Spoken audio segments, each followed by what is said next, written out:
अस्सलाम वालेकुम। आपने हमें ज्योमेट्री के हवाले से जो एक टॉपिक शेयर किया था, उसके हवाले से हमने आपका ना कुछ रिकॉर्डेड लेक्चर भी प्रिपेयर किया हुआ है, जिसके अंदर आपका ये वाला जो लेसन है, ये वाला जो टॉपिक है वो कवर हो जाएगा।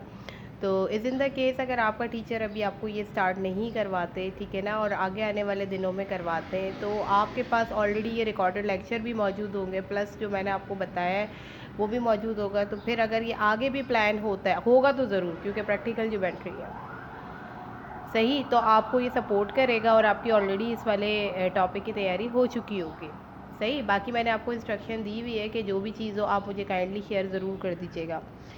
तो इस यूनिट के अंदर इन्होंने सबसे पहले जो आपको बताया है, जिस चीज़ के बारे में आपको पता होना चाहिए, वो है वर्टेक्स। ये कुछ चीज़ें ऐसी हैं कि अगर आपको ये पता होंगी ना, तो फिर आपको एक्यूट एंगल फाइंड करना या एडजेसेंट एंगल क्या होते हैं या वर्टिकल एंगल्स क्या होते हैं बड़े आसान हो जाएंगे। वर्टेक्स हमारे पास क्या होता है, अगर two angles are vertex if they are opposite angle, ठीक है, दो एंगल्स ना हमेशा वो वर्टेक्स होंगे जो कि अपोजिट एंगल होंगे, form by the intersection of two lines. Suppose that, जैसे अगर मैं आपसे ये बोलती हूँ वी हैव टू लाइन, सही है, ये दो लाइंस मैंने बना दी हैं, ठीक है, ये दो लाइंस मैंने बनाई हैं। दो लाइंस बनाने के बाद इसको मैं क्लासीफाई कर रही हूँ, ये एंगल 1, एंगल 2, एंगल 3 और एंगल 4, ठीक है ना, ये आ गया। अब यहाँ पर वर्टिकल एंगल या वर्टेक्स किसे कहते हैं? वर्टेक्स होता है वो पॉइंट जहाँ पर वर्टिकल एंगल्स फॉर्म होते हैं, सही है। अब वर्टिकल एंगल, अब जब वर्टेक्स की हमने बात की तो यहाँ पर कॉन्सेप्ट कौन सा आएगा? वर्टिकल एंगल्स का। मतलब ये चीज़ें अगर आपको पता होंगी ना, तो फिर सवाल के अंदर मतलब एक्सरसाइज को सॉल्व करना आपके लिए बहुत आसान हो जाएगा। तो वर्टिकल एंगल्स हमारे पास कौन से एंगल होंगे? देखिए, फिर मैं रिपीट कर रही हूँ कि वर्टेक्स हमारे पास कहता है कि two angles are a vertex if they are opposite angle. जो अपोजिट एंगल हो वो किस तरह से फॉर्म हुए? By the intersection of two lines, यानी दो लाइन जब आपस में इंटरसेक्ट करेंगी, ठीक है ना, उनके इंटरसेक्ट करने की वजह से जो एंगल्स बनेंगे ना, वो क्या कहलाएंगे? वर्टिकल एंगल्स, और ये अपोजिट एंगल होते हैं। जैसे अगर मैं इस लाइन के हवाले से देखूं तो देखो, ये लाइन इंटरसेक्ट कर रही है, क्या है आमने सामने? Angle 1, angle 3, angle 1 and angle 3, ठीक है। इसी तरह आमने सामने देखें, angle 2 and angle 4, angle 2 and angle 4 are the vertical angles. क्यों है? क्यों? अपोजिट एंगल है ये, और ये किस तरह से फॉर्म हो रहे हैं? Bye the intersection of two lines. जब दो लाइंस आपस में इंटरसेक्ट कर रही हैं ना, तो ये एंगल फॉर्म कर रही हैं। तो ये चीज़ आप याद रखिएगा। इसी तरह से हमारे पास होता है adjacent angle.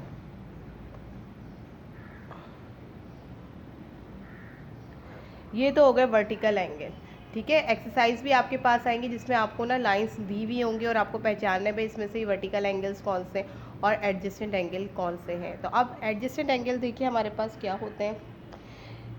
If they share a common vertex, पहली बात ये शेयर करेगा वो क्या? कॉमन वर्टेक्स, यानी सबका जो सेम वर्टेक्स होना चाहिए, एक ही वर्टेक्स होना चाहिए, ठीक है, जहाँ से वो आपको एंगल बनाने। अब जैसे इसका वर्टेक्स एक ही था और अपोजिट एंगल फॉर्म हो रहे हैं, ऊपर नीचे आमने सामने। इसके बाद वो ये कह रहा है कॉमन साइड होना चाहिए। दूसरा पॉइंट क्या है? कॉमन साइड, ठीक है, ये होना चाहिए। एंड डोंट ओवरलैप, और तीसरा पॉइंट ये है कि ये आपस में ओवरलैप नहीं होना चाहिए, ठीक है, ऊपर नीचे नहीं होना चाहिए, ओवरलैप नहीं होना चाहिए। जैसे यहाँ पर वर्टिकल एंगल में तो यही था ना कि अपोजिट होने चाहिए और आमने सामने देखे नज़र आ रहे हैं bye the intersection. Adjacent angle में ये कंडीशन नहीं है, ये इसका अपोजिट है कि कॉमन वर्टेक्स होना चाहिए, पहली बात। दूसरी बात, कॉमन साइड होना चाहिए, प्लस ये एक दूसरे को ओवरलैप नहीं करें। तो अगर मैं इसी डायग्राम को देखती हूँ, सेम डायग्राम, अगर मैं आपसे बोलूँ भाई इसमें आप बताएं एडजस्टेंट एंगल क्या है, तो बड़ा आसान है, एंगल 1, एंगल 2। देखो ओवरलैप नहीं हो रहे ना, इंटरसेक्ट नहीं हो रहे, तो ये angle 1 and angle 2 adjacent angle. इसी तरह एंगल 2 और एंगल 3, इसी तरह एंगल 3 और एंगल 4, इसी तरह एंगल 4 और angle 1. These are all the adjacent angle because they are not overlap with each other. ठीक है, ये एक दूसरे को ओवरलैप नहीं कर रहे, ये एक दूसरे के अपोजिट नहीं है, ठीक है ना, इनका वर्टेक्स कॉमन है। तो एडजेसेंट एंगल और वर्टिकल एंगल का जो बेसिक डिफरेंस है वो यही है, जिसके बारे में आपको बहुत अच्छी से पता होना चाहिए। अच्छा, इसी के हवाले से आई थिंक आपके बुक के अंदर एक टॉपिक दिया हुआ है एक्स्ट्रा प्रैक्टिस के नाम से, ठीक है ना, वो भी मैं आपको यहाँ पे बता दूँ। उसके अंदर भी आपको इसी तरह के क्वेश्चंस गिवन है। आई थिंक पेज नंबर मेरे पास, चूँकि जब आपने इमेज शेयर किया है ना, तो वहाँ पे पेज नंबर क्लियर नहीं आ रहा। आपका कैमरा ना ऊपर फूट पर है, तो वो नीचे पेज नंबर शेयर नहीं हो रहा। तो लेकिन फिर भी मैं आपको अपनी इमेजिनेशन से बता रही हूँ, सही है ना। एक्स्ट्रा प्रैक्टिस का जो आपके पास एरिया है वो पेज नंबर 541 है, एक्स्ट्रा प्रैक्टिस, सही है। एक्स्ट्रा प्रैक्टिस के अंदर आप देखिएगा जो जो सवाल आपको करने हैं, वो एक तो क्वेश्चन नंबर 22 है, क्वेश्चन नंबर 23 है, जो मैं आपको पिछले लेक्चर में करवा चुकी हूँ, ठीक है ना। Find the value of x आपको निकालना है।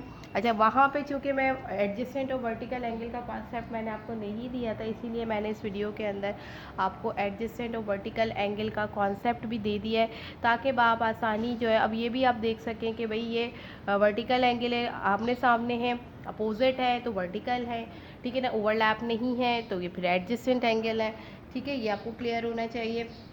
तो पेज नंबर 541 पे क्वेश्चन नंबर 2, क्वेश्चन नंबर 23, ये हमारा पुराना पैटर्न है। आपको याद होगा कि उसके अंदर क्या था कि इस तरह से लाइंस बनी हुई थी।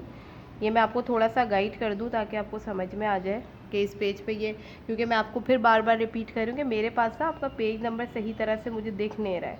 तो एक्स्ट्रा प्रैक्टिस का टॉपिक है, या पेज नंबर देख लीजिएगा, आई थिंक ये 541 है, सही है। ये इन्होंने 2 लाइंस दे दी हैं आपको, और यहाँ इन्होंने लिखा है आई थिंक 12x - 3,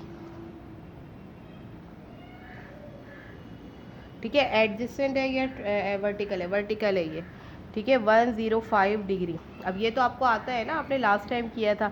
ये वही है कि find the value of x, आपको वैल्यू ऑफ एक्स निकालना है कि जिसके अंदर 12x - 3 किसके बराबर हो जाएगा? 105 के बराबर हो जाएगा, ठीक है ना। फिर आपको वैसे ही करना है, ये 12x - 3 105 के बराबर है। फिर ये देखें, ये -3 ना, तो हम दोनों तरफ क्या कर देंगे? +3, समझ रहे हो, ठीक है। तो ये कट जाएगा आपके पास 12x = इनको ऐड करेंगे, और फिर जो तरीक़ेकार सिखाया था उसी को फॉलो करके आपने ये सवाल करना है। क्वेश्चन नंबर 22 के साथ क्वेश्चन नंबर 23 भी गिवन है, ये भी आपने सेम उससे करना है। इसके बाद देखें, एक और छोटा सा एक्सरसाइज वर्क आपके पास गिवन है, जिसमें सिंपल आपने बताना है, खाली एक लाइन बनी हुई है जो मैंने अभी आपको ऊपर समझाया है, ठीक है ना। उसमें पॉइंट दिए हुए हैं, ये 1 2 3 और 4, और उन्होंने यहाँ नीचे पूछा है कि angle 1 and angle 4 are dash angle. अब आप बताइए कौन से एंगल्स हैं, वर्टिकल एंगल हैं या एडजेसेंट एंगल? यानी ये जो चीज़ मैंने आपको समझाई है ना, ये इसी की ही क्या है, एक तरह से फिलेंदा ब्लैंक्स हैं कि आप ये बता दो एंगल 1 एंगल 4 के, यानी एंगल 1 और एंगल 4 क्या है? एंगल 1 और एंगल, ये एडजेसेंट एंगल है, वर्टिकल तो नहीं है ना, ये ओवरलैप नहीं हो रहे। इसी तरह दूसरा इन्होंने दिया angle 3 and angle 4 are dash angle. अब angle 3 and angle 4 they are also the adjacent angle, क्योंकि ये एक दूसरे को ओवरलैप नहीं कर रहे। इसी तरह यहाँ पे इन्होंने दिया एंगल 2 और एंगल 4। अब एंगल 2 एंड एंगल 4 ये देखो एक दूसरे के अपोजिट हैं, तो ये क्या हो जाएंगे? वर्टिकल एंगल्स हो जाएंगे, सही है। तो ये एक एक्सरसाइज इन्होंने दी हुई है जो कि आपको क्लियर करेगी कि भाई क्या चीज़ हमारे पास एडजेसेंट एंगल होती है, क्या हमारे पास वर्टिकल एंगल होती है। ये मैंने आपको अच्छी तरीके से बता दिया है, ठीक है ना। ये भी आपने करना है। तो एक्चुअली इस वीडियो के अंदर जो टॉपिक थे, जो आपने मुझे ज्योमेट्री का टॉपिक भेजा था, उसकी आज समरी मैं आपको बता दूँ तो आपको बेसिकली ये क्लियर हो जाए। देखिए, इन्होंने स्टार्ट किया था एंगल से, ठीक है ना, एंगल क्या होते हैं। फिर इसके बाद इन्होंने बोला क्लासिफिकेशन ऑफ एंगल्स क्या होते हैं, जो मैंने आपको बता दिया था कि प्रोटेक्टर की मदद से आपकी मर्ज़ी या वर्टेक्स किसी भी पॉइंट को ले लें। एक लाइन ड्रॉ करते हैं ना हम, जैसे लाइन ए बी ड्रॉ करी, अब आपकी मर्ज़ी, अब जैसे एक लाइन है, मैं आपसे बोलूँ draw a line A B, या आपने एक लाइन ड्रॉ कर ली, ठीक है। अब आपकी मर्ज़ी आप यहाँ डी रखें, आपकी मर्ज़ी आप यहाँ डी रखें। हमेशा याद रखिएगा ये जो होता है ना एल, ये 90 डिग्री का एंगल होता है। इसके अंदर जितने एंगल होंगे वो एक्यूट है, इसके बाहर जितने एंगल होंगे वो ऑब्ट्यूज़ है, ये स्ट्रेट एंगल कहलाता है।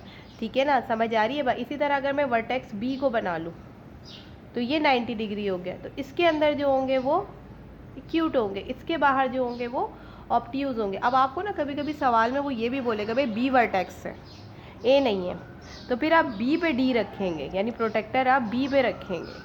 समझ रहे हैं बात को?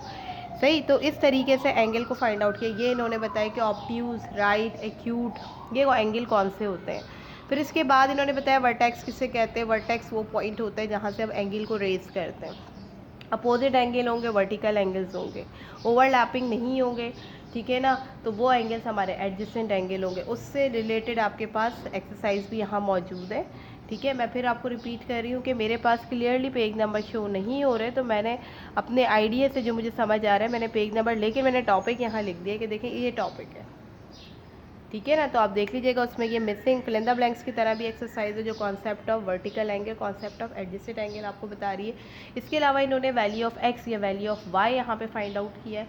तो एक्चुअली इस पूरे टॉपिक के अंदर जो जो चीज़ें पूछी गई थी वो मैंने आपको आज इस रिकॉर्डेड लेक्चर में समराइज़ भी कर दी है। होपफुली आपको समझ में आ गया होगा, और अगर कोई डिफ़िकल्टी होगी तो जब आपकी क्लास के अंदर ये वर्क आएगा तो हम उसको मज़ीद आगे लेके चले जाएंगे। सही है, आपका काम है आप इसके ऊपर काम करें और इसको कंप्लीट कर लें, क्योंकि जब ये कंप्लीट हो जाएगा आप इसको साइड में रख दें। जब आपके टीचर या आपकी क्लास में ये काम स्टार्ट होगा ना तो ऑलरेडी ये चीज़ आपको आती होगी, तो आप भी प्रिपेयर होंगे कि भाई मेरा एक टॉपिक ऑलरेडी पहले से तैयार है। सही है, और बाकी जो रेगुलर क्लासेस में आपका टॉपिक आए तो वो आप मुझे शेयर कर दीजिएगा, क्योंकि ये मैंने कंप्लीट कर दिया। नेक्स्ट वीडियो में आपसे मुलाकात होगी।